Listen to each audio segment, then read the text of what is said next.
Kemarin di Berlin kami pas ada kesempatan untuk berkunjung di panti jompo ya, Seniorenheim. Yesterday in Berlin, we had the opportunity to visit the Seniorenheim. Ya, saya harap di tempat ini sudah juga bisa memikirkan ya tadi doa. Kita berdoa supaya kita bisa jadi berkat orang-orang yang ya termarginalkan. And we just prayed before that we could be a blessing to people who are quote-unquote marginalized. So, harap ini bukan di dalam batasan sentimental prayer ya, so you should do it. And so hopefully this is not just within the boundaries of sentimental prayer. We should do this. Ya, di Hamburg ada kesempatan untuk melayani di penjara. In Hamburg, they had the chance to serve in the prisons. Ya, di Berlin kita pernah ada kesempatan bisa melayani di penjara, tapi setelah pendetanya ganti, jadi pendeta yang kurang rasa ada pentingnya pemberitaan Injil dan sebagainya, jadi kita nggak ada kesempatan lagi untuk melayani di penjara. In Berlin, we also had the chance to minister to those in prison, but after the switch or the change in reverence, we could not anymore because they did not think that it was important to minister to the people in prison. Coba saudara pikirkan di sini bisa melakukan apa gitu? Mungkin pelayanan ke sekolah atau ke kita atau ke penjara atau ke rumah sakit atau kemana ya? Let us struggle here and contemplate how we can minister in this place, be it to the kindergarten, to the schools, to the prisons, to the hospitals, or the house of the elderly. Ini adalah ciri khas juga dari gereja kita. Ini saya mengatakan ini bukan dengan spirit boasting ya, saya bukan itu. And without a spirit of boasting, this is a characteristic of our church. Ya, kalau kita melihat di GRI di Jakarta, di seluruh dunia lah sebetulnya, kita nggak konten dengan pelayanan jemaat sendiri, tapi kita mesti memeras diri bagaimana bisa keluar menjadi berkat untuk orang beyond jemaat kita ya. Ini penting sekali soalnya. If we see in our central church in Jakarta and also other churches all over the world, we can see that we put an importance in the fact of how we can minister not only the congregation within the walls of our church, but also to those who are outside. Ya, Pendeta Stephen Tong seperti saudara tahu, saya percaya saudara bisa menyaksikan di sosial media, di dalam usia yang sangat tua dia masih keliling ke kota-kota gitu. We can see the Reverend Stephen Tong in his mature age, in his elderly age, he still visits so many countries. Ya, saudara dan saya jauh lebih muda, kita jangan menikmati traveling, kopi, ya, restoran Asia yang enak di mana, ada sebagai miserable bener sih kayak gini nih. And we are far younger than he is, and so let's not waste our time by enjoying just cafes and restaurants and visiting this place or that place. Saya harap saudara di dalam kesempatan, saya nggak tahu saudara di sini berapa lama, kita kan nggak tahu ya, nggak ada yang tahu. Saya juga nggak tahu di Jerman ini berapa lama. And I don't know how long we have to be still in this place. I don't know how long I'll be here. Coba saudara pikirkan kita bisa kerja apa. Let's think what we can do here and now. Ya, selain kita ada tentu rutinitas Minggu, Sabtu ada Bible study ya.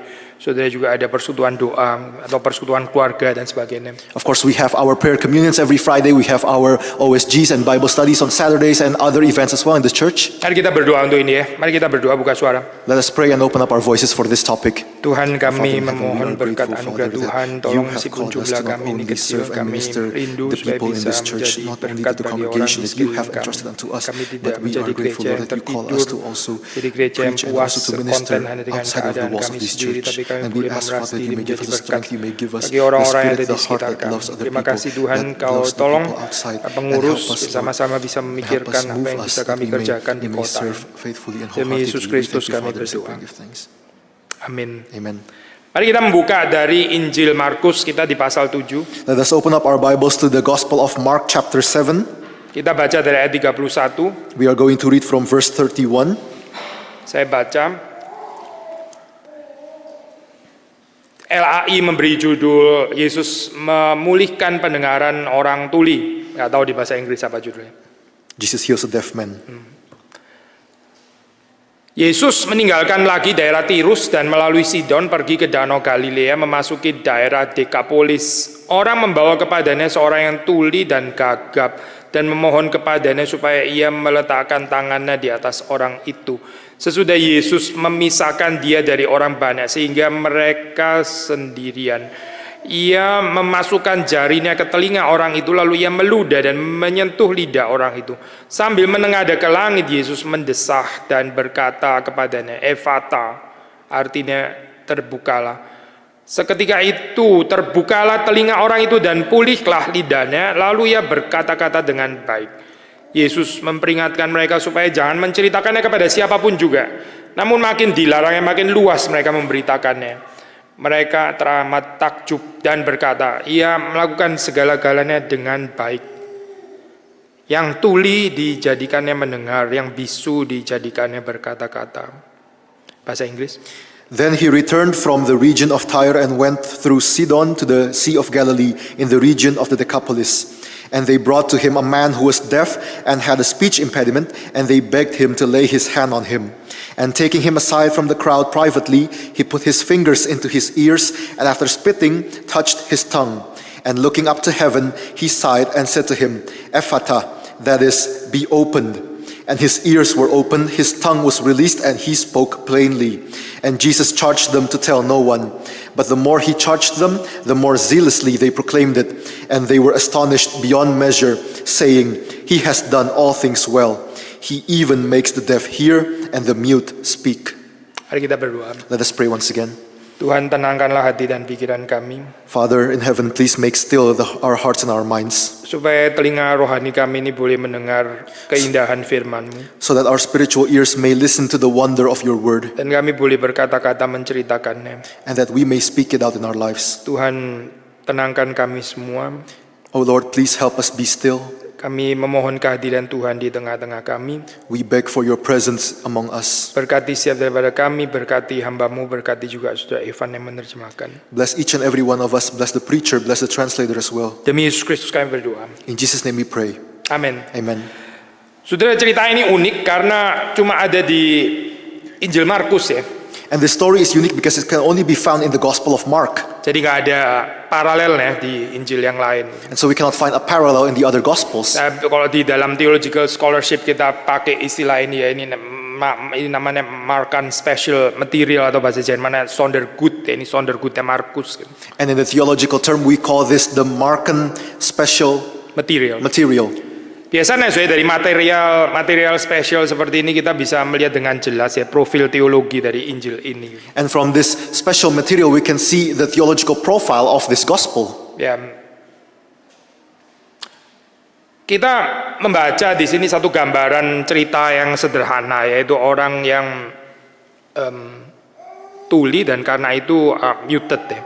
And we can see and we can read here a simple depiction of a man who was deaf and therefore he was mute. Ya, judul khotbah kita kan di dalam bahasa Inggris kita kasih judul ini ya Pak, ear and tongue, benar ya, telinga dan lidah. And the title of our sermon today we call it in English ear and tongue. Ada kaitan ya saya antara telinga dan lidah ini. Gitu. And there's a connection between our ears and our tongue. Jadi di sini kita membaca dikatakan orang yang di sini ini ya nggak bisa berbicara dengan jelas atau gagap di bahasa Indonesia atau speech impediment tadi ya. We can read here that the man who was deaf, he also had a speech impediment. Ya, ada kaitannya dengan telinganya ya karena dia nggak bisa mendengar dengan baik. There's a relationship with his ears because he could not hear well. Tapi sebelum kita masuk ke dalam bagian ini, saya ingin agak sistematis mulai dari ayat 31 di situ ya. But before we enter into this part, let us enter systematically from verse 31. Saya nggak tahu minggu lalu mendengar khotbah saya atau ada yang lain ya, atau khotbah saya bukan ya, yang minggu lalu.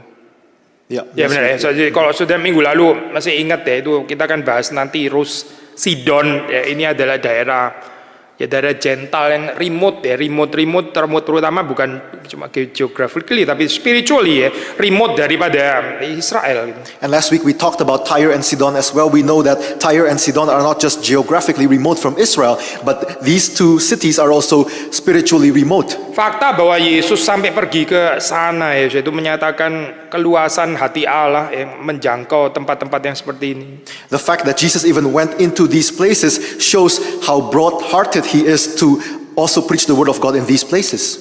Lalu terus kemudian ya kita baca di ayat ke-32 ya, setelah di situ Yesus memasuki daerah Decapolis, itu langsung yang terjadi adalah orang membawa kepadanya seorang tuli dan gagap. And after that we can read, as Jesus entered this region of Decapolis, they brought to him a man who was deaf and had a speech impediment. Problem ya, saya dikasih problem gitu. Begitu Yesus masuk langsung problem yang dihadapkan. The moment he entered, Jesus was given a problem.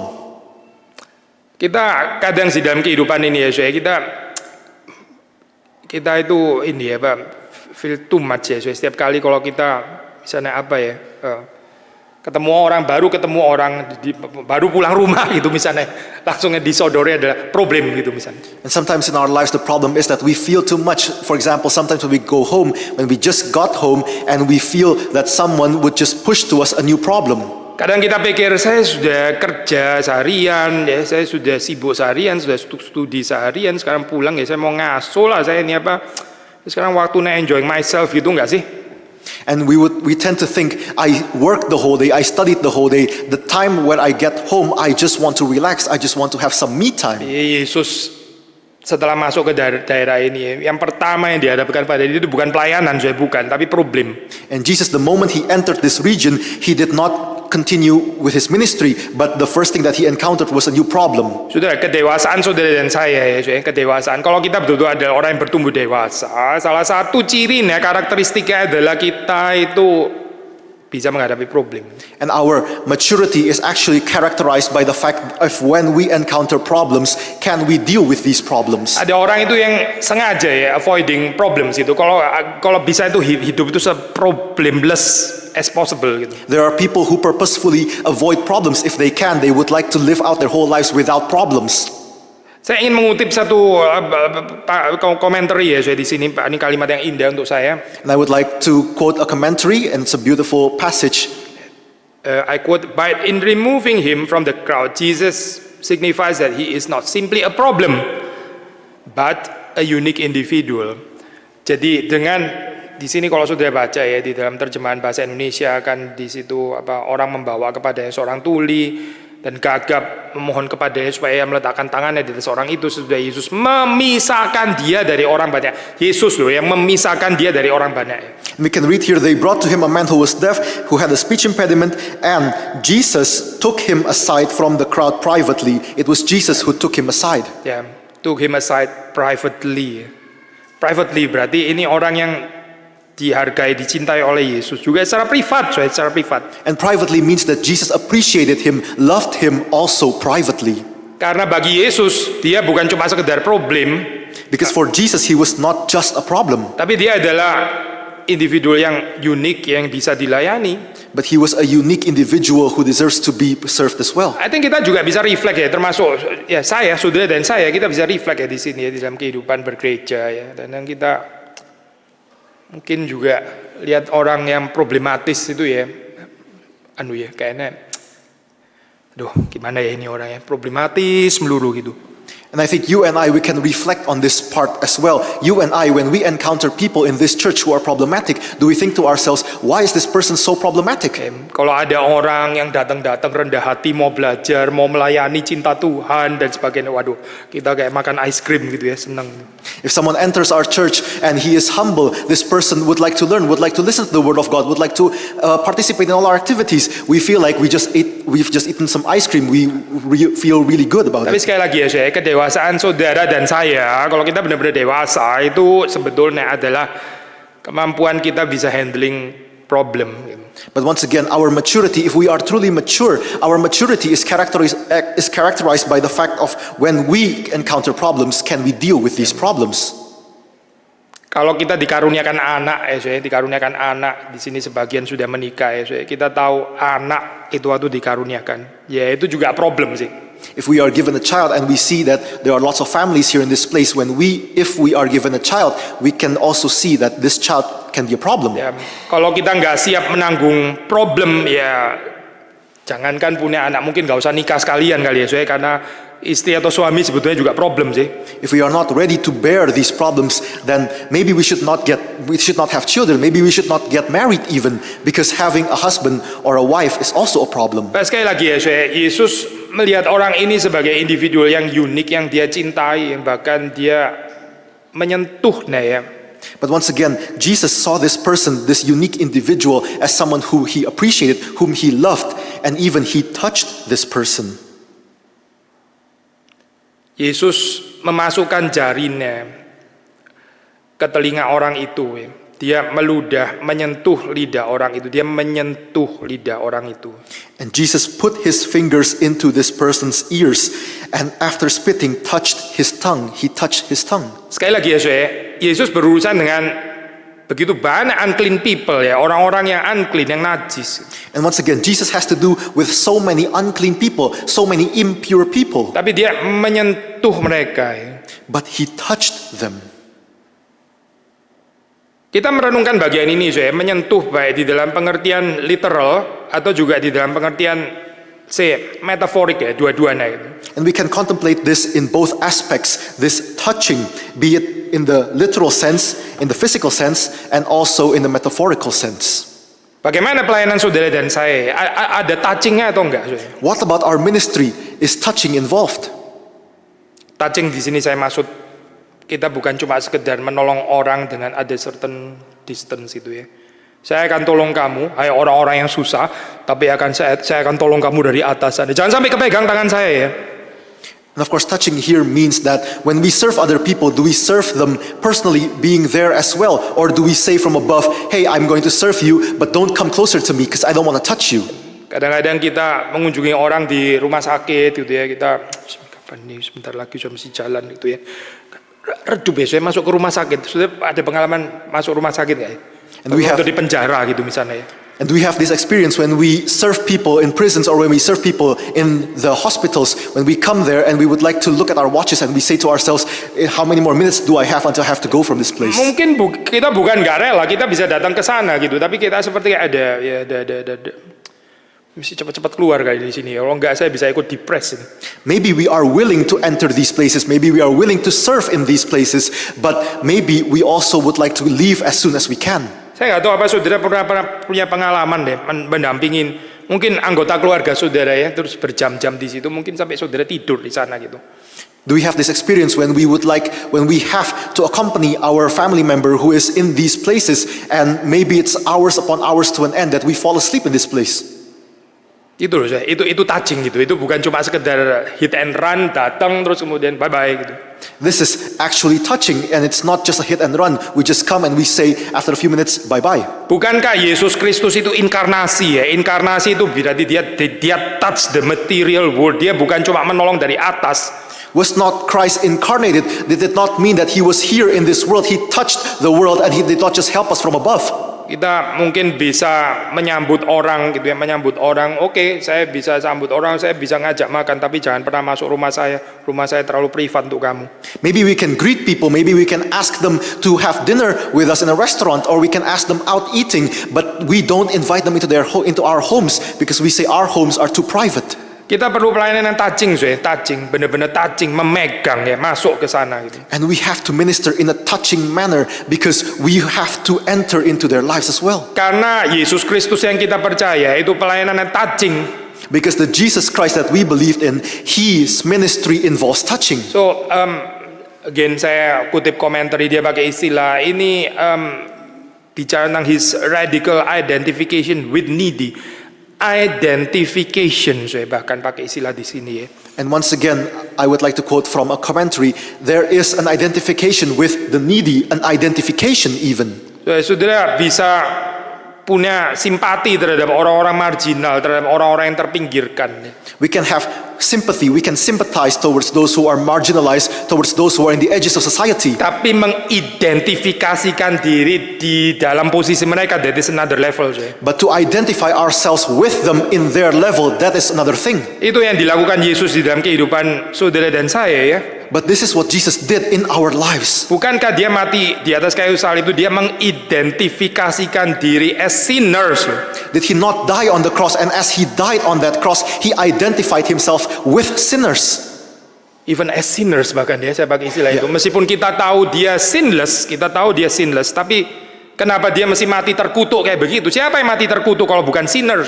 Even though he was sinless, even though we know that he did not sin a single time, but how was he cursed there on that tree and had to die on that tree as a sinner? Gak bisa lebih jelas lagi soalnya gambaran ini kan ya. It could not be clearer this depiction. So, kita berdoa, let's live out this true Christianity, bukan superficial Christianity. And so let us pray out that we may live out this Christianity, this true Christianity, not just a superficial Di Christianity. dalam porsi saudara dan saya masing-masing, tentu kita ada porsinya masing-masing, I agree. And we have our own portions, your own portion, my own portion. Let us live out our own portions. Tapi kita mesti terus bertumbuh ke arah sana, But let us grow and mature in this direction. Seperti Yesus menyentuh orang ini, ini ada ekspresi compassion. And when Jesus touched this person, there's this expression of compassion. Kita tahu istilah compassion bahasa Latin itu compassion. And we know this term compassion is originated from the Latin word com and passion. Ya, bagaimana kita bisa punya compassion without identification? Gak mungkin ada compassion. And how can we have compassion without identification? Nah, sekali lagi ya, Yesus mengekspresikan belas kasihan itu compassion di dalam pelayanan ini. And once again, Jesus expressed compassion through his ministry. Kita membaca kembali Markus 7 tadi ya. Kita di ayat yang ke-33 ya. And we read once again from Mark chapter 7 verse 33. Ya, dikatakan di situ Yesus memasukkan jarinya ke telinga orang itu lalu ia meludah dan menyentuh lidah orang itu. It is written here that Jesus put his fingers into the person's ears and after spitting touched his tongue. Ya, ada meludah ya, agak susah ya untuk pikiran modern kita mengerti cerita ini untuk apa ya meludah kayak gini. And this term, the spitting, and it's difficult for us modern people to understand what this concept means to spit. Tapi di dalam kepercayaan pada saat itu ya, itu spittle atau ludah dari certain person, certainly great persons ya, itu dianggap mempunyai healing power dan di sini kita membaca cerita ini. But in the belief of the people at this time, they believe that the spit of a person, of a certain person, has healing abilities. Saya dari Jawa Timur ya, saya nggak tahu saudara punya pengalaman ini nggak ya? And I am from East Java. I don't know whether you have the same experience as I do. Di Jawa Timur tuh ada tukang pijet deh, baik ya nggak cuma di Jawa Timur pasti ya, mana-mana juga ada gitu. And in East Java there are these masseuses. Kadang-kadang ada orang yang pijet tuh sambil meludah ya. Sudah tahu nggak ini ada praktek kayak gini ya? Pijet dan dia meludah gitu, kaget kadang. Pertama kali kaget, apa-apaan ini gitu ya. And there are masseuses who would massage people, and as they massage people, they would also spit. And for the first time, if we experience that, we would also be surprised. Why is he spitting? Ini ternyata di Jawa, di Indonesia masih ada kepercayaan kayak gini, ada healing power dari ludah gitu. And turns out in Indonesia, in East Java, there's still this belief that the spit contains healing abilities. Lain kali kita panggil tukang pijet yang sama, memang pijetannya enak sih, tapi kita pesan ya, kita mau pijet tapi nggak pakai ludah. And next time we can order to this person that if we want a massage, we want the massage but without the spit. Ya, kalau pakai kategori kepercayaan ini ya, kita bisa tanya, are you even a great person gitu ya? Lu punya lidah bener nggak sih, punya ada healing power gitu kan? Cuma certain person yang ada. And according to the category of this belief, we can even ask the masseuse, are you a great person that you can spit and heal through your spit? Pak, again saya balik lagi ke cerita pada saat itu ya, saya ini sebetulnya bukan cuma ludah ya, tapi ludah, tapi terutama waktu itu accompanied dengan conversation, dengan perkataan. But returning to the story, it's not just the spit, but the spit accompanied with words. This has healing powers. Nah, saya ingin mengaitkan ini dengan theology of creation. And I would like to correlate this with the theology of creation. Di dalam penciptaan, Allah itu menciptakan dengan firman ya, bukan tanpa firman. In the creation story, the Lord our God, He created not without His word. Ya, sudah tahu ya, waktu berbicara ya, saya berbicara itu keluar perkataan itu conversation itu dari mulut dan juga ada ludah yang keluar. We know that when we speak, when we converse with one another, we have words that come out of our mouth, but not just words, also spit. Berarti ini yang sedang dilakukan Yesus ini adalah tindakan recreation sebetulnya gitu. And so this action that Jesus did in this particular passage, what He was doing is He was doing recreation. Kita masih percaya ini recreative power dari Allah ini ya, yang nggak boleh dibatasi oleh kecacatan manusia. And we have to believe in this recreating power of God that cannot be hindered by the weaknesses of human beings. Menarik kalau kita baca di dalam bagian ini ya. Ini terjemahan, saya pakai terjemahan Indonesia yang lebih baru. Ini terjemahan lebih baik dari terjemahan lama gitu, tapi dalam terjemahan Inggris sudah sangat terekspresikan dengan baik. And it's well expressed here in the English translation. Yesus menengadah ke langit, ya, Yesus mendesah. Ya. Saya nggak tahu, coba saudara baca bagian ini, bagian itu bahasa Indonesia, saudara mungkin pakai terjemahan yang lama ya. Yesus apa di situ? Ada yang pakai bahasa Indonesia nggak ya? Yesus menarik nafas ya. Tuh nggak kuat sama sekali, so ini lagi latihan Wim Hof breathing technique atau apa gitu maksudnya, ini apa supaya nggak kekurangan oksigen gitu maksudnya. Ini bukan sekedar menarik nafas, ini Yesus mendesah saya. And in the Indonesian translation, in the older Indonesian translation, it is written that Jesus inhaled here, but the correct translation is, as the English translated it, he sighed. Waktu dia menengadah ke langit, dia mendesah. So, apa maksudnya itu? And looking up to heaven, he sighed. And what does this mean? Dia soalnya di situ dia berkata kepada Bapaknya gitu ya, this is not the original creation. Ini bukan yang diciptakan dulu, bukan begini. It's as if he's saying to his father, this is not the original creation. In the original creation, it's not supposed to be like this. Yesus lament ya melihat keadaan ini. Ini bukan pada mulanya seperti ini. This is not the original intention, bukan ini. Jesus lamented this condition. He lamented that this is not the original intention of creation. Ini gara-gara dosa masuk ke dalam dunia, akhirnya menghancurkan jadi kayak begini sekarang. This is because sin entered the world and therefore this condition can happen. Saudara bisa membaca cerita yang mirip seperti ini ya. Itu di dalam cerita waktu Yesus mau membangkitkan Lazarus. And we can read this, something similar like this, in the story of when Jesus revived Lazarus. Di situ saudara membaca di dalam terjemahan bahasa Indonesia, saya lupa ya bahasa Inggris, di situ dikatakan Yesus waktu melihat itu hatinya itu mashgul. Itu bahasa Indonesia yang jarang sekali ya. Saya cek di dalam kamus besar Indonesia, itu dikatakan mashgul itu bukan cuma sedih tapi juga ada marahnya gitu. So indignant ya. Ergrimtesih itu Yesus itu ya jengkel, marah, ergrimtesih. And we can read in the English translation, when we read about the story of Lazarus, we can see that Jesus was indignant at that moment. There was anger, there was sadness, there was lamentation, but also wrath in that particular part. Kenapa bisa ada kematian di dalam dunia? Ini bukan original creation loh. Why is there death in this world? This is not part of the original creation. Maka dia memanggil Lazarus keluar. And so he called Lazarus out. Di sini dia juga berkata kepada orang ini, Ephata, artinya terbukalah. And Jesus said also in this passage, Ephata, that is, be opened. Lalu kita membaca seketika itu juga terbuka telinga orang itu dan pulihlah lidahnya. Lalu dia berkata-kata dengan baik. And we read here, and his ears were opened, his tongue was released, and he spoke plainly. Apa sih yang sedang terjadi di sini? And what is happening in this verse? Ini adalah nubuatan dari Yesaya yang sedang digenapi. This is the prophecy of Isaiah being fulfilled. Coba kita buka Yesaya pasal 35. Let us open up Isaiah verse 35. Kita membaca ayat 5, ayat 6. We read from verses 5 and 6. Saya baca ya. Pada waktu itu mata orang-orang buta akan dicelikkan dan telinga orang-orang tuli akan dibuka. Then the eyes of the blind shall be opened and the ears of the deaf unstopped.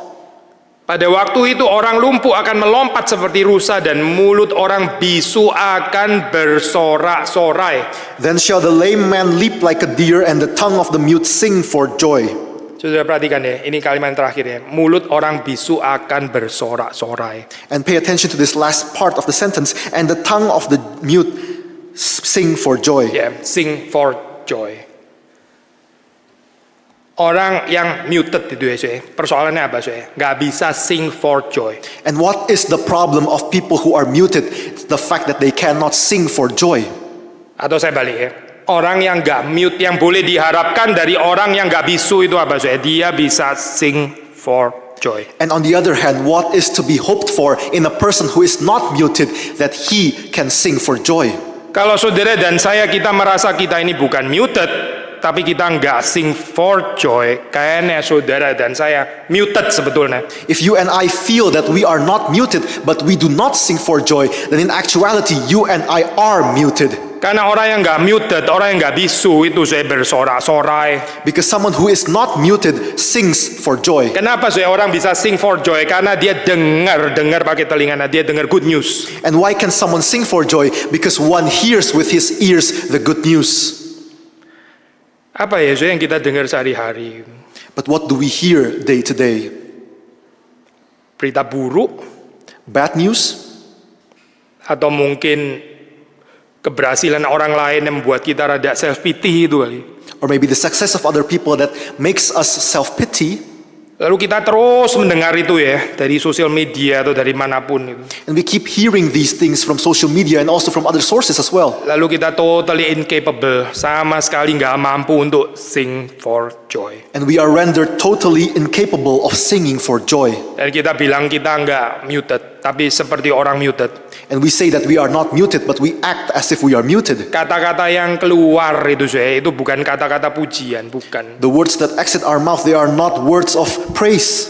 Kata-kata orang khawatir, It's the words of an anxious person. kata-kata orang terluka, kata-kata orang sakit hati, The words of someone wounded, someone heartbroken. kata-kata orang yang nggak ada pengharapan. The words of someone who is hopeless. Habis basically ya, semua yang keluar. And it's all just lamentation and grief and anxiety. Orang waktu ngomong melukai orang lain. Kenapa ya saya kayak begini nih? Kenapa? And when he speaks, he wounds other people. And why is this the case? Kenapa orang ngomong terus melukai orang lain? Why is it the case when someone speaks, he wounds and hurts other people? Sudah pikir ya bukan sih, itu cuma German directness gitu misalnya ya. It's just culturally bound, you know. I don't think so. We think, no, it's just German directness. It's just culturally bound. No, this is not the case. Ini bukan tentang culture, saya bukan. It's not about culture. Mungkin yang lain bilang, oh enggak, itu family upbringing. Dia memang ngomongnya kenceng gitu. Dia waktu kecil itu tinggalnya di sebelah air terjun soalnya. Jadi makanya. Maybe another person would say, no, it's familial upbringing. It's how he was brought up as a child. Maybe he lived beside the waterfall when he was a child. Therefore, he had to speak in that way. Ngomongnya teriak-teriak terus gitu. He always has to scream when he speaks. Family upbringing sudah dibawa-bawa gitu. It's familial upbringing, and we take that into account. Tapi sudah baca Alkitab ya. Ini kita coba lihat secara teologis itu. But let us read the Bible. Let us see it from a theological perspective. Kenapa sih orang ngomong terus kemudian melukai orang lain itu? Why is it when someone speaks, he wounds and hurts other people? Itu persoalan telinga. It's the problem of the ear. Telinga yang nggak mendengar berita-berita yang baik, berita sukacita, dia nggak dengar itu. Yang dia dengar berita buruk terus, akhirnya ya gitu sih yang keluar dari mulut apa yang didengar dari telinga. The ear that does not listen to good news, the ear that only listens to bad news, and therefore his mouth can only speak bad things. Makanya saya nggak cukup loh, saudara mendengar firman Tuhan itu cuma hari Minggu seperti sekarang ini benar-benar nggak cukup karena saudara juga nggak baca medsos cuma 1 minggu sekali kan. Maksudnya saudara baca bad news cuma seminggu sekali gitu. And therefore it's not enough for us to just listen to the word of God once every week, once during Sunday, because we open up our social media not just once a week. We read bad things, bad news from social media every day. Kita perlu membuka atau lebih tepat dibuka oleh Tuhan telinga kita untuk mendengar hal-hal yang baik dan benar, yang menguatkan itu ya, sehingga kita bisa berkata-kata memberkati orang lain. Our ears have to be opened up by God, and God has to strengthen us with His word, that we may also strengthen other people, and we may speak good words to other people as well. Otherwise ya, apa yang saudara dengar akan keluar dari sini. Otherwise, we will only speak out what we hear. Ada orang yang juga diam 1000 bahasa. Ini bukan urusan introvert, kita nggak tertarik pas extrovert lah, introvert lah, whatever. And there are also other people who would not like to speak, who are rather silent, and we're not interested in whether this person is extroverted or introverted or whatever. Ini ada yang didengar nggak ya sebetulnya ya? Dia mendengar sesuatu nggak ya? Kalau mendengar sesuatu itu kenapa nggak ada kata-kata yang keluar? Is this person listening to something? If he is listening to something, why isn't he speaking out what he's listening to? Ada satu perkataan Paulus ya. Paulus mengatakan kami percaya karena itu kami berkata-kata. And Paul said, we believe and therefore we speak. Orang yang percaya itu berkata-kata, Believers, we speak out. Dan nggak ada dalam kurungnya di situ ya, kecuali introvert nggak apa-apa, nggak ada, nggak ada itu. And it's not then put in parentheses, except the introverts, it's okay for them not to speak. No, it's not written like that. Your and my introvertness itu it's not an excuse untuk nggak berkata-kata, itu lame excuse sebenarnya. Your and my introversion, it's not an excuse for us not to speak out, it's a lame excuse. Ya, ada orang berkata-kata-katanya menusuk orang lain, ada orang nggak berkata-kata sama sekali, seperti kayak lebih baik. Ya persoalan juga sama. And there are those who speak out and they hurt other people, and we think of it as a problem. And there are also people who are silent, who do not speak out, and it's actually a problem as well. Saya balik ke Yesaya 35 ya, Yesaya 35. And we return now to Isaiah chapter 35. Tadi kan kita mengatakan mulut orang bisu itu akan bersorak-sorai. We say beforehand that the tongue of the mute sing for joy.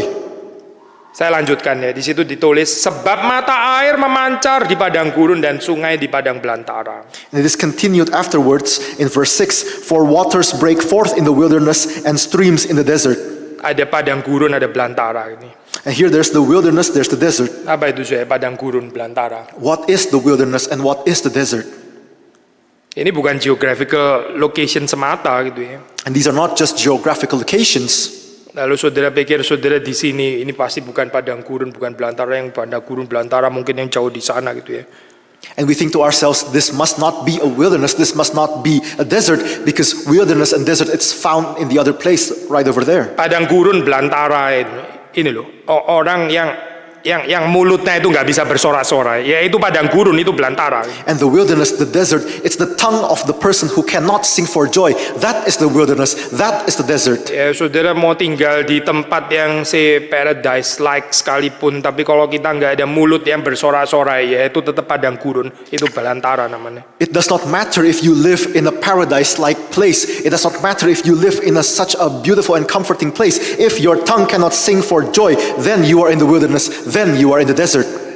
Saudara masih lebih bergumul ini ya daripada saudara bergumul saya tinggal di mana, berapa lama dan sebagainya. Nggak terlalu penting soal bagian itu. We have to struggle more with this. We have to contemplate more upon this rather than we struggle about where we should live, where we should move to. Kita harus lebih peka kalau di dalam kehidupan mulut kita ini sudah mulai berhenti sing for joy. That is a real problem. We have to be more sensitive regarding the fact if our tongues in our lives has stopped to sing for joy. That is a real problem. Dimanapun saudara berada. Wherever you live, wherever you are. Kita ini community of singing, kekristenan, orang Kristen itu adalah singing community. Kita nyanyi loh di gereja. And Christianity, Christians, we are a community of singing. We sing every week at church. Saudara pikir ini apa ya? Ya memang gini dari dulu ini. Kita nggak melukis loh di kebaktian. Memang kita painting nggak ada kan? Kita nggak painting, kita nggak dancing, apalagi kita building architecture di tengah-tengah ibadah, nggak ada itu. Tapi kita singing. We take for granted the fact that we sing every week at church, and we think to ourselves, it's something that we've done for years and years. But we don't paint at church, we don't build architecture at church, we don't dance and do other things at church. But we sing every week when we come to church. Saudara pikir kenapa kita sing itu? Ya kayak ini is a confession. So we are singing community, singing for joy, singing telling God's goodness di dalam kehidupan kita. And let's contemplate, why do we sing when we come to church? We sing because we proclaim God's goodness. We sing for joy. We sing because we proclaim that God has saved us every time. Tapi dunia kita ya, dunia kita itu membuat kita nggak bisa bersyukur ya, terus merasa kurang gitu ya. But our world has rendered us incapable of expressing our gratitude. We always think to ourselves that we lack and lack and lack. Kita banyak say, tapi say-nya juga bukan seperti say-nya Yesus di sini. Yesus say karena keadaan orang lain, kita say karena kita ambisi kita nggak kesampaian kali ya, and therefore kita sighing. And we sigh oftentimes in our lives. We sigh every day. But Jesus, he sighed because of the condition of another person. We sigh because our ambitions we cannot reach. Setelah Yesus bilang terbukalah, lalu kemudian ayat 35 ya di sini dikatakan seketika itu terbukalah telinga orang itu dan pulihlah lidahnya. Ya. Saya lebih tertarik kali ini dengan terjemahan Indonesia yang lama, ya. Lebih dekat ke bahasa Yunani. Gitu. Di sini bahasa terjemahan Indonesia baru cuma pakai istilah pulihlah lidahnya. Ya. And after Jesus said, "Ephata," that is, be opened, his ears were opened, his tongue was released, and he spoke plainly. And I'm more interested in the older Indonesian translation rather than the newer one. Terjemahan Indonesia lama itu terlepaslah ikatan di lidahnya gitu saya kalimatnya. Itu di bahasa Inggris juga release ya. His tongue was released. In the older Indonesian translation, it's said as in the English one, his tongue was released. Ini apa sih maksudnya saya? Saudara jangan baca kok anatominya kayak begini ya. Maksudnya apanya sih? Memang tadinya itu keteko apa dan sebagainya. Resek saya bacaan kayak gini. And let's not think of it in a biological or anatomical manner. We think that was his tongue tied up in a knot and therefore it was released. Tapi waktu dikatakan di sini ya was released ya. Ini berarti figure, ini adalah gambaran pembebasan, pembebasan. But when we read here, his tongue was released, this is a depiction of liberation. Kalau kita nggak bisa memuji Tuhan ya, kalau kita perkataannya itu sudah banyak kepahitan terus itu ya, I think kita perlu liberation sih dari Tuhan. If we cannot praise God, if our tongue is tethered to just bitterness and anxiety, then we need liberation to be able to worship God. Kalau kita sudah nggak sanggup lagi menceritakan kebaikan Tuhan di dalam kehidupan ini ya, kita bawaannya cuma diam saja gitu ya, then I think we need liberation. If we are incapable of singing God's good works in our lives, if we just tend to keep silent all the days of our lives, then we need liberation. Kayak di sini saya ini was released ya, terus kemudian he spoke plainly. Tadinya dia nggak bisa berbicara dengan plainly. And therefore his tongue was released and he spoke plainly. Beforehand he wasn't able to speak plainly. Lalu kemudian Yesus memperingatkan mereka. Ya, ini menarik saya ini. Jarang ya, ini biasanya command to silence ini kan diucapkan di Israel ya. And it's interesting here, and Jesus charged them to tell no one. And this command of silence, it's usually commanded to the people in Israel. Ya kita tahu lah saya kenapa di Israel dilarang seperti itu, karena ntar gambarannya kan political messiah, ntar salah mengerti lagi gitu kan ya. And we know that why the command of silence was given to the people in Israel, because then it would depict a political messiah, and therefore there would be an uprising and so on and so forth. Ya ada bahaya saya orang mengenal Tuhan, mengenal Yesus hanya dari mujizat yang dikerjakan. And there's a danger of someone knowing Jesus just from the miracles he did. Ternyata problem ini bukan cuma di Israel, bukan cuma untuk orang Yahudi, orang yang non-Yahudi, orang Gentile pun, ya namanya humanity ya, sama, problemnya sama. And turns out this problem was not just found among the Israelites, the Gentiles here, they have the same tendency. Lalu apa sih yang dimau oleh Markus di dalam hal ini? Makanya kita tadi bicara theological profile gitu ya.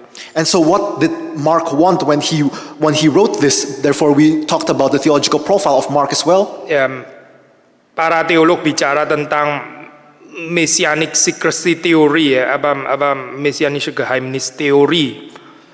And the theologians talked about the messianic secrecy theology. Teori ya. Maksudnya Yesus melarang orang-orang ini untuk memperkenalkan kemesiasannya berdasarkan mujizat semata gitu. And Jesus did not allow them to talk about him only because of his miracles. Penting untuk mengenal Yesus menurut Markus ya, itu dari perspektif salib dan bukan sekedar mujizat yang dilakukan oleh Yesus. And according to Mark, it's important for us to know Jesus from the perspective of the cross, not just from the miracles that he did. Coba sudah merenungkan bagian ini ya, mengapa ya? And let us contemplate upon this fact. Why is this the case? Ya, memang di sini nggak terlalu saya di Jerman gitu, tapi di bagian lain di dunia ini masih banyak ya orang memperkenalkan kemuliaan Tuhan tuh melulu melalui perbuatan ajaib gitu. Ini perbuatan ajaib yang asli loh, bukan dari setan, benar dari Tuhan. And maybe in Germany it's not the case, but in other parts of the world it's still common for us to see that people proclaim the glory and the goodness of God through the great things that he did, through the miracles that he did. And it's the miracles that actually came from God. It's not from the devil or from Satan, but it's from God. Tapi nggak ada berita salib, nggak ada saya. And yet it still lacks the news of the cross. Sekali persoalan di mana sih saya? Kenapa kita nggak boleh mengenal Yesus hanya dari, let's say, perbuatan baiknya, dari mujizatnya? Kan ini asli, benar-benar dari dia. Apa salahnya sih? And wherein lies the problem here? Why can't we know Jesus through his miracles? Why can't we know Jesus through his works? They originate from Christ. They originate from Jesus. Why can't we know him through these works? Karena saya, waktu orang mengenal Tuhan dari perspektif kebaikannya, his kindness, his goodness, his blessing, dan seterusnya. Because when people know God through the perspective of his goodness, of his blessings, of his kindness, and so on and so forth, saudara nggak harus bertobat. Then we don't have to repent. Iya kan? Coba lihat kalau di luar. Ini lagi beautiful weather kan hari ini kan ya? And we can see outside the windows right now. It's a beautiful weather today. Ini kan yang menerbitkan matahari kan bukan setan ya, ini Tuhan gitu. Ini dari Tuhan kok. And the one that caused the sun to rise in the morning, that's not the devil, it's God. Lalu siapa yang lihat matahari yang terbit, yang melihat beautiful weather, terus kemudian dia langsung, aduh betapa berdosanya saya. Siapa saya? And who among us, when we see the sunrise, when we see the wonder of the sun climbing up the skies, we say to ourselves, oh, how woeful, how sinful I am. Memang saudara lihat beautiful weather terus saudara pikir saya orang berdosa. Bukan. Inilah waktunya ke beer garden. Itu yang ada di dalam pikiran. Do we see the sun climbing up the skies and we say to ourselves, I am a sinner, I have to repent? No, we think, let's go to the beer garden, beautiful weather outside. Tapi kalau orang mengenal Kristus melalui perspektif salib, But if we know Christ through the perspective of the cross, lalu kita merenungkan salib, and then we contemplate upon the cross, saudara gak bisa tidak, saudara dan saya, kita akan ditelanjangi oleh dosa kita. then it's impossible for us not to be stripped off of our sins, not to be naked before God with all our iniquities. Gak ada orang mengenal Tuhan melalui salib terus kemudian beer garden. Gak ada, gak ada. Itu gak masuk akal itu. No one can know God because of the cross and say, let's go to the beer garden. It's impossible. Tapi kalau saudara lihat beautiful weather, ya saudara nggak challenge, saudara nggak di challenge untuk bertobat, nggak ada. But if we just see God's goodness, if we just see the good weather outside, then we are not challenged to repent. We are not challenged to repent. Saudara perhatiin ya, gereja-gereja yang cuma bicara tentang kebaikan Tuhan, ya, bicara tentang berkat Tuhan dan sebagainya. Gak salah, ini memang Tuhan yang memberkati, memang kebaikan dari Tuhan, bukan dari setan, betul. And pay attention to the churches who keep on preaching regarding the goodness of God, regarding the kindness of God. And it's true, God is good, God is kind. These blessings don't come from the devil.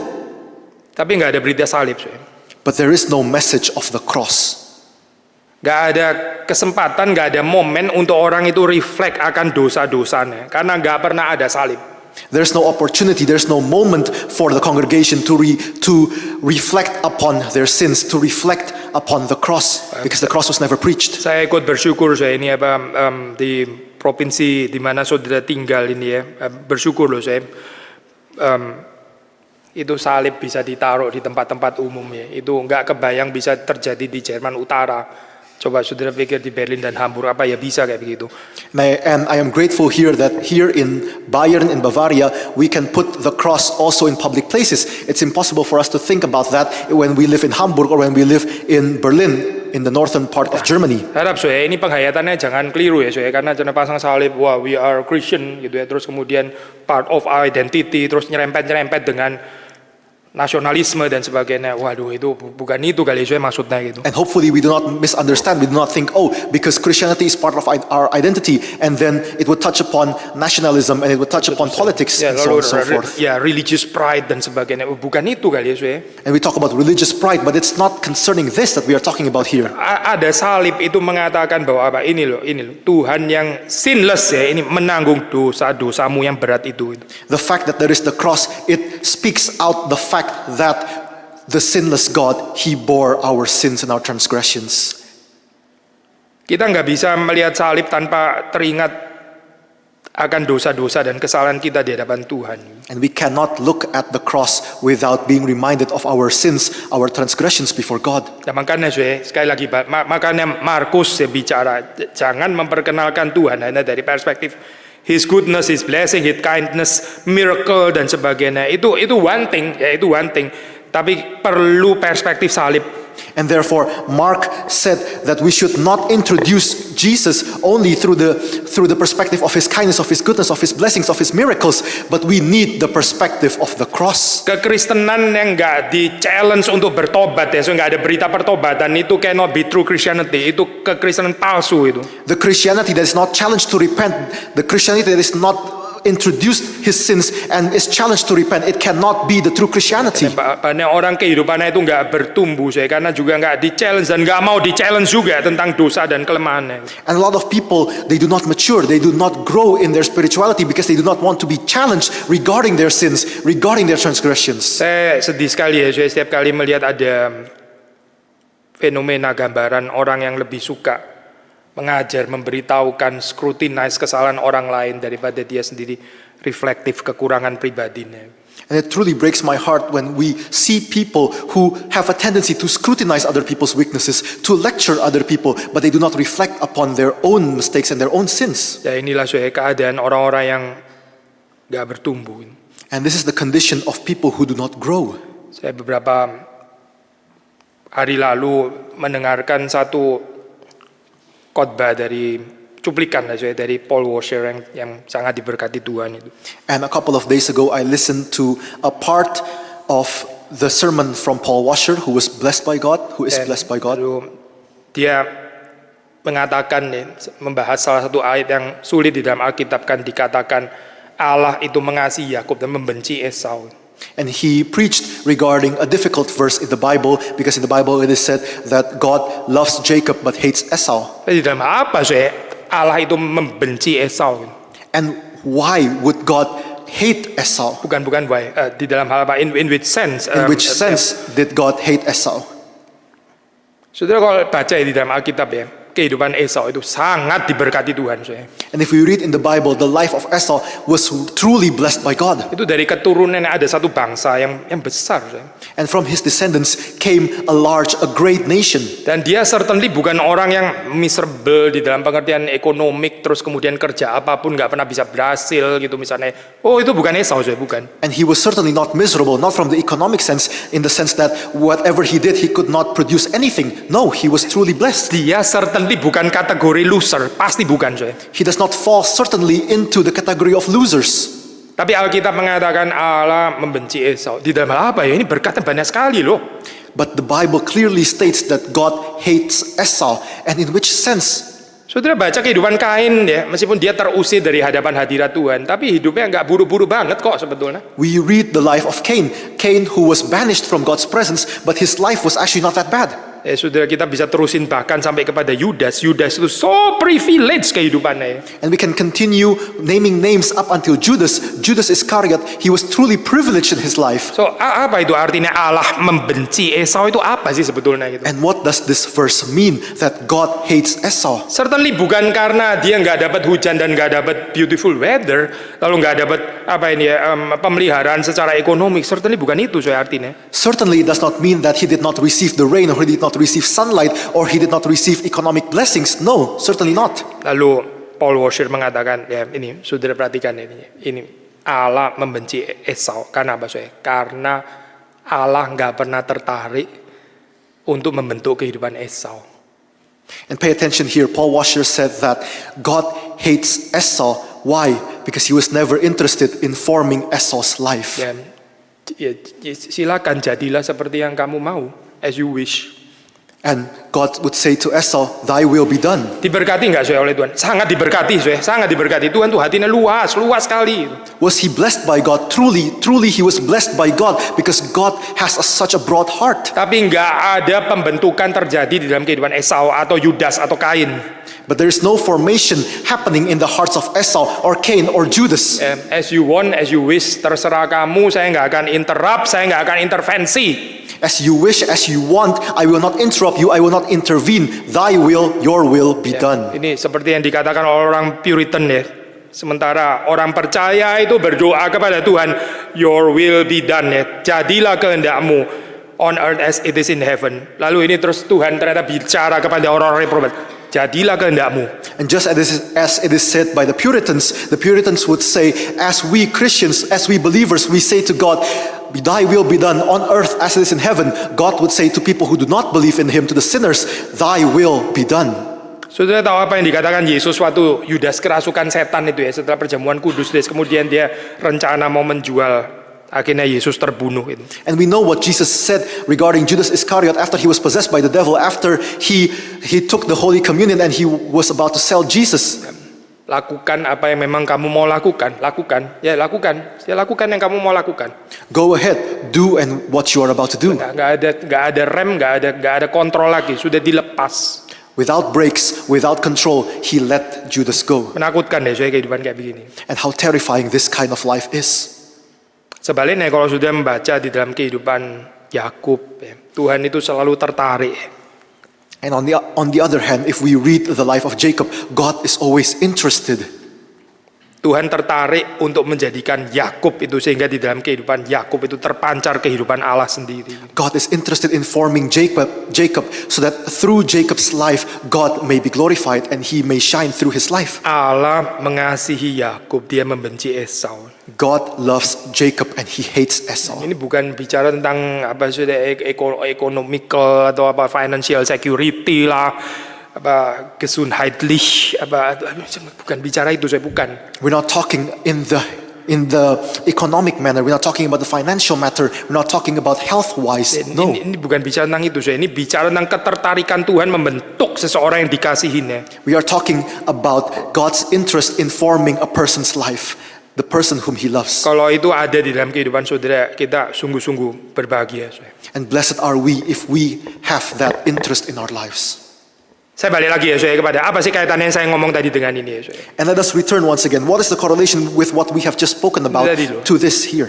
Perspektif salib itu ya, perspektif salib. Kenapa penting? Karena itu menyoroti kekurangan saudara dan saya sehingga kita terus-menerus bertobat dan inilah kasih Tuhan yang sesungguhnya. The perspective of the cross, why is it so important? Why is it so necessary? Because it points out our iniquities, our weaknesses, our sins, and it makes us repent over and over again. Kenapa inadequate saya hanya mengenal Yesus, hanya mengenal Allah dari kebaikannya, pertolongannya, doa saya dijawab dan seterusnya. Kenapa nggak cukup? And why is it inadequate? Why is it insufficient that we know God just through His kindness, just through Him listening to our prayers and answering our prayers? Karena itu nggak menjamin hadirnya kehidupan Tuhan di dalam kehidupan orang itu. Because it does not guarantee God's presence in that person's life. Lalu apa gunanya sesuai kehidupan kita itu sehat, ya anak kita pinter-pinter, kita successful di dalam dunia pekerjaan dan sebagainya, dan setiap kali liburan kita bisa pilih di Kvaldirval, saya ada 15 negara yang saya bisa kunjungi dan selalu ada Kvaldirval kayak begini gitu misalnya ya. Apa itu artinya saya? Tapi kehidupan Tuhan nggak ada di dalam kehidupan kita. And what is the use of us being successful in our work? What is the use of us having health and having children who are smart that we can choose between 15 countries where we want to go on vacation, but God's presence is not there in our lives? Terakhir ya saya ayat 37. And finally, verse 37. Mereka teramat takjub dan berkata, Ia melakukan segala-galanya dengan baik. They were astonished beyond measure, saying, He has done all things well. Indah ya kalimat ini. Jesus has done all things well. And how wonderful is this sentence. Jesus, He has done all things well. Apa sih yang dilakukan Yesus sampai dia mesti dibunuh di atas kayu salib itu apa sih? What did Jesus commit that He had to be punished and crucified on the cross? Kenapa banyak orang nggak bisa percaya Yesus ya? Kenapa banyak orang itu bahkan membenci Yesus ya? Why can so many people not believe in Christ? Why can so many people hate Jesus Christ? Padahal He has done all things well. Even though He has done all things well. Tapi orang tetap kesulitan ya menerima Dia. But people still have difficulty in receiving and accepting Him. Memang ini semua anugerah ya, ini adalah anugerah Tuhan. This is all the grace of God. Tapi orang yang menerima anugerah Tuhan, dia pasti melihat ini, dia tahu bahwa Yesus itu has done all things well. Dia always does all things well. But people who have received the grace of God, we know and they know that Jesus, He has done all things well. Tantangannya adalah kita sendiri mungkin bersaing dengan Yesus. Kita bilang, no. I am the one who have done all things well for me. Saya yang paling tahu, yang paling baik untuk saya. And the challenge is for us, maybe we say to ourselves, no, it's not Jesus, but I have done all things well. I have done all things well for me. I know what's best for me and my life. Akhirnya kita nggak bisa even sing for joy tadi, as simple as sing for joy, talking plainly, ya nggak bisa.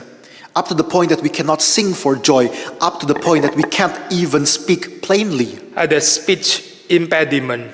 That we have a speech impediment. Spiritually deaf, nggak bisa mendengar the good news yang liberating itu ya. That we become spiritually deaf, that we cannot listen to the good news that liberates us.